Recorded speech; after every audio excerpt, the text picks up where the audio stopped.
Welcome by channel. ഞാനൊരു മീൻ കറി കാണിച്ചു തരാം കേട്ടോ. ഇന്നത്തെ ഒരു സ്പെഷ്യൽ മീനാണ് കട്ട്ള കറി വെക്കണ എങ്ങനെയാണെന്ന് കാണിച്ചു തരാം കേട്ടോ. കട്ട്ള ഡിഫറൻറ്റ് ഒരു മീനാണ്, പുഴമീൻ നമ്മൾ പിടിക്കണോടത്ത് വാങ്ങിച്ചുകൊണ്ട് വന്നു. പുഴമീൻ വലിയ മീൻ. ഇതിൻ്റെ മുട്ട തന്നെ ഒരു 1/2 കിലോ 1 കിലോയ്ക്ക് ഉണ്ടാവും. അത് നമുക്ക് വേറെ മുട്ട പോലെ പൊരിച്ചെടുക്കാം. അത് ഞാൻ വേറെ വീഡിയോ കാണിക്കാം. ഇതുണ്ടപ്പോൾ ഉണ്ടാക്കുക. അതിൻ്റെ കറി വെക്കാൻ പോകുന്നു നോക്കിക്കോട്ടോ. ആദ്യമേ വെളിച്ചെണ്ണ ചൂടാക്കി വെച്ചിട്ട് ചിലർ കടുക് മീൻ കറിക്ക് കൊള്ളൂല കേട്ടോ. ഉലുവ ഇടുന്നത്, ഉലുവ പൊട്ടിക്കണം. ഉലുവ പൊട്ടിച്ചിട്ട് നമ്മൾ അതുപോലെ വേണ്ടത് ഒരു 4 പച്ചമുളക്, ഒരു കൊച്ചുള്ളി ഒരു 3-4 എണ്ണം, വെളുത്തുള്ളി ഒരു 4 പീസ്, പിന്നെ എന്താ പറയുക ഇഞ്ചി ഒക്കെ ഞാൻ ചെറുതായിട്ട് അരിഞ്ഞെടുക്കുക. പേസ്റ്റായിട്ടും ഇടാം കേട്ടോ. നമ്മൾ വെച്ചേക്കാനായതുകൊണ്ടാണ് അരിഞ്ഞെടുക്കണം കേട്ടോ. പിന്നെ ഈ ചൂടാക്കുമ്പോൾ എല്ലാം കൂടെ ഒരുമിച്ച് അരിഞ്ഞ് വെച്ചേക്കണം കേട്ടോ. കുറച്ച് ദിവസം കൊണ്ട് ഞങ്ങളൊരു 2 ആഴ്ച കൊണ്ടാണ് ഇവിടെ കഴിക്കത്തുള്ളൂ. ഓരോ കഷ്ണം എടുത്ത് കഴിക്കും. 2 ആഴ്ച ഒരു ആഴ്ച ഉണ്ടാവും, 2 ദിവസം ഉണ്ടാവും. കുറേ കഷ്ണമല്ലേ കഴിക്കുള്ളൂ. അപ്പോൾ അത് ഞാൻ എടുത്ത് നമ്മൾക്ക് കുറച്ചെടുക്കണം കേട്ടോ. ഇത് നമ്മൾ സദ്യക്ക് വിളമ്പാനും ഇങ്ങനെ ഈ മീൻ ഉപയോഗിക്കാറുണ്ട്. അതെങ്ങനെ കറി വെക്കണമെന്ന് കാണിച്ചത്. നമ്മൾ കേരയൊക്കെ കറി വെക്കണ പോലെ തന്നെയാണ്. വാളയ്ക്കിപ്പോൾ ഭയങ്കര നെയ്യ്, അതാണ് വാള വയ്ക്കാറ്. വാള നെയ്യ് നമ്മൾ കറി വെച്ചിരുമ്പോൾ നെയ്യ് ഇങ്ങനെ പൊങ്ങി വരും. അപ്പോൾ ഇതിനാകുമ്പോൾ അധികം നെയ്യില്ല കേട്ടോ. നെയ്യ് കുറവാണ് ഇതിന് നമുക്ക് കൂടുതൽ മാംസമാണ് കൂടുതലുള്ളത്. ഇത് ചുമന്ന് വരുമ്പോൾ എല്ലാ കൂട്ടങ്ങൾ വരുമ്പോൾ ചെയ്യണ പോലെ തന്നെ വേപ്പില ഇടണം.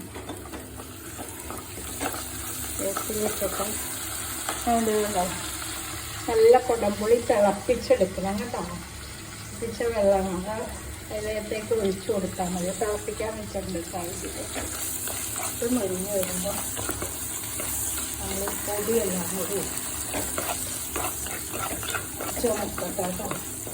ഈ മീൻ എന്ന് പറഞ്ഞാൽ നമുക്ക് അവർ കട്ട് ചെയ്ത് തരും. അതിന് ബിഗ് ആയതുകൊണ്ട് നമുക്ക് വീട്ടിൽ മുറിക്കാൻ ഭയങ്കര പാടാണ്. അപ്പം നമ്മളവിടെ നിന്ന് അവർ കട്ട് ചെയ്ത് തരും കേട്ടോ. കട്ട് ചെയ്ത് തന്നിട്ട് കുറേശ്ശെ ഫ്രിഡ്ജ് വെച്ചിട്ട് കുറേശ്ശെ എടുത്ത് ഉപയോഗിക്കാം. നമുക്കിപ്പോൾ ഒരു വലിയ മീൻ വാങ്ങിച്ചാൽ 1 മാസം ഉണ്ടാകും. കുറേശ്ശെ എടുത്ത് കറി വെച്ചാൽ മതി. നല്ലൊരു ഐറ്റമാണ്. അപ്പോൾ ഇതിൻ്റെ കൂടെ ഒരു മോരുകറി, ഒരു തോരനുണ്ടെങ്കിൽ ചോറിന് നമുക്ക് വിളമ്പൊക്കെ കൂട്ടാൻ പറ്റിയ കറിയാണ് കേട്ടോ. അത് കഴിഞ്ഞിട്ട് നമ്മൾ ഇതിനകത്ത് പൊടികൾ കുറേ ഇട്ടിട്ടുണ്ട്. എന്തൊക്കെയാണോ, കാശ്മീരി ഒരു 3 സ്പൂൺ ഇടണം. മല്ലിപ്പൊടി അധികം ഇടരുത്, 1 സ്പൂണുള്ളൂ. കാരണം വെച്ചേക്കാളുകൊണ്ട് വളിച്ചു പോകും മല്ലിപ്പൊടി അധികം ഇട്ടാൽ. പിന്നെ മഞ്ഞൾപ്പൊടി. പിന്നെ ഇതിൽ ഏറ്റവും ഹൈലൈറ്റ് ഈ മീൻകറി വറ്റിക്കുന്നതിന് ഉലുവാപ്പൊടിയാണ്. ഉലുവാപ്പൊടി മെയിനാട്ടോ. ഉലുവാപ്പൊടി ഇടണം, നല്ല ടേസ്റ്റ് കിട്ടുള്ളൂ. ഉലുവാപ്പൊടി ഇടണം. ഇനി അടുത്തത് ഉലുവാപ്പൊടി ഇടണം.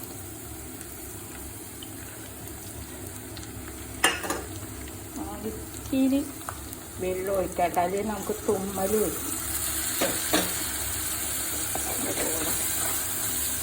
അതുപോലെ മുളകിൻ്റെ കളർ, കാശ്മീരി മുളകിൻ്റെ കളറും ആകും. നമ്മൾ ഇത്തിരി വെള്ളം ഒഴിച്ച് വെച്ചില്ലെങ്കിൽ അത് കറുത്ത കളറായിരിക്കും. ഇനി നമ്മൾ പുളിവെള്ളം ഉപ്പിട്ട് തിളപ്പിച്ച് വെച്ചേക്കണം. അത് ഒഴിച്ചു കൊടുക്കണം കേട്ടോ.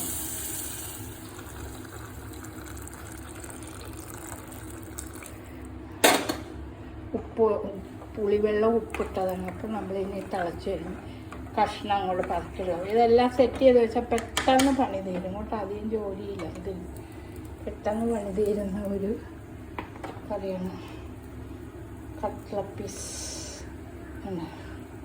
ഓരോന്ന് തിളച്ച് വരുമ്പോൾ ഇതിന് പെറുക്കിയിടണം കേട്ടോ. അത്രയുള്ള പണി. ഇത് തിളച്ച് കുറി വരുമ്പോൾ ഇത് വെച്ചേക്കണം. നാളത്തേക്കാണ് ഇതൊക്കെ പിടിച്ചിട്ടുള്ളൂ. 1 മണിക്കൂർ കഴിയുമ്പോഴത്തേക്കും നമുക്ക് ഇറക്കി കഴിഞ്ഞിട്ട് കൂട്ടാം. പക്ഷെ നാളെയാണ് ശരിക്കും ഇതിനകത്ത് മസാലയും മുളകും മഞ്ഞളും ഉലുവപ്പൊടിയൊക്കെ പിടിച്ച് വരുള്ളൂ കേട്ടോ.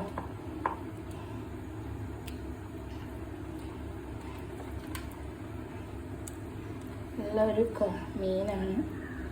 എല്ലാവരും അറിയാൻ പാടാത്തവരൊക്കെ ഇത് ഉണ്ടാക്കുക കേട്ടോ. ഈ മീഡിയം പിള്ളേർക്കൊന്നും അറിയാമല്ലേ. ഇപ്പോൾ ജോലിക്ക് പോകുന്ന പിള്ളേരൊക്കെ മീൻകറി വെക്കാൻ എങ്ങനെയാണെന്ന് അറിയില്ല. അവർക്ക് കൊണ്ട് കാണിച്ചു കേട്ടോ. അമ്മമാർക്ക് കൂടുതൽ അറിയാം മീൻകറിയൊക്കെ വയ്ക്കാൻ. അമ്മമാർക്കൊക്കെ അറിയാൻ പറ്റും. ഇതൊരു കഷ്ണം നമ്മൾ ഹോട്ടലിൽ നിന്ന് വാങ്ങിച്ച് കൊട്ടണമെങ്കിൽ ഒരു കറിക്ക് എത്ര രൂപയാണ്. നമുക്ക് വീട്ടിൽ തന്നെ ചെയ്യാവുന്നത്.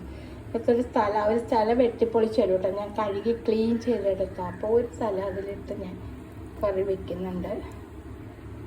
ഇവിടെ ഒരാൾക്ക് തല ഭയങ്കര ഇഷ്ടമാണ് മീനിൻ്റെ. അതിന് തല പിന്നെ മറ്റേ പീസൊക്കെ ഫ്രിഡ്ജിൽ ഇരിപ്പുണ്ട്. അത് വേറെ കറി വയ്ക്കുമ്പോൾ എടുക്കും കേട്ടോ. അപ്പം ഇത്ര ഉള്ളു പരിപാടി. ചട്ടി ഇച്ചിരി ചെറുതായി പോയി. ഇതിപ്പോൾ നമുക്ക് ഈ മീനാകുമ്പോൾ ഒരാഴ്ച നമുക്ക് ഉപയോഗിക്കാം. അത് ഇരിക്കുന്നതോറും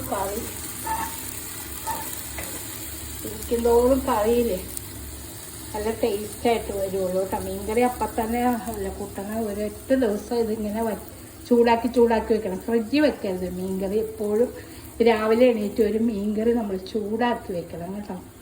എന്നാലാണ് മീൻകറിക്ക് ടേസ്റ്റ്. ഫ്രിഡ്ജിൽ മീൻ വറ്റിച്ചെടുത്ത് വെച്ചാൽ അതിന് ടേസ്റ്റ് ഉണ്ടാവില്ല. എല്ലാ ദിവസവും രാവിലെ ചൂടാക്കി തിളപ്പിച്ചിട്ട് അങ്ങ് വെച്ചാൽ മതി. Okay, bye. വീണ്ടും ഒരു വീഡിയോ ആയിട്ട് വരാം കേട്ടോ.